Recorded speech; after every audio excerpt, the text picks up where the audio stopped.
Mga miyembro ng gabinete hindi nadadalo sa Senate hearing si April 3 kaugnay sa pag-aresto kay dating Pangulong Rodrigo Duterte. Sa sulot ng palasyo, idinahilan ni Executive Secretary Lucas Bersamin na nasagot na nila ang mga tanong ng Senate Committee on Foreign Relations sa pagdinig noong March 20. Dahil dyan, muli raw nilang iginiit ang executive privilege. Nalulungkot daw si Senadora Marcos dahil marami pa raw silang tanong.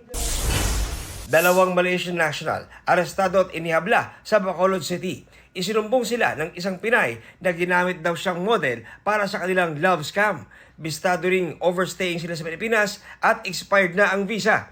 Wala pa silang pahayag.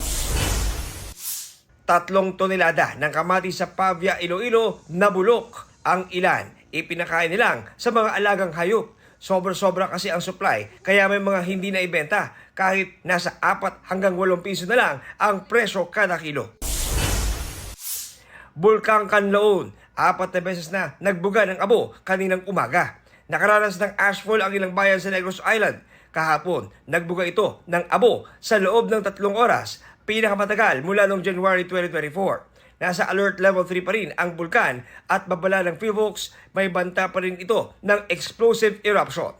John Consulta nagbabalita para sa GMA Integrated News. Huwag magpahuli sa mga balitang dapat niyong malaman. Mag-subscribe na sa GMA Integrated News sa YouTube.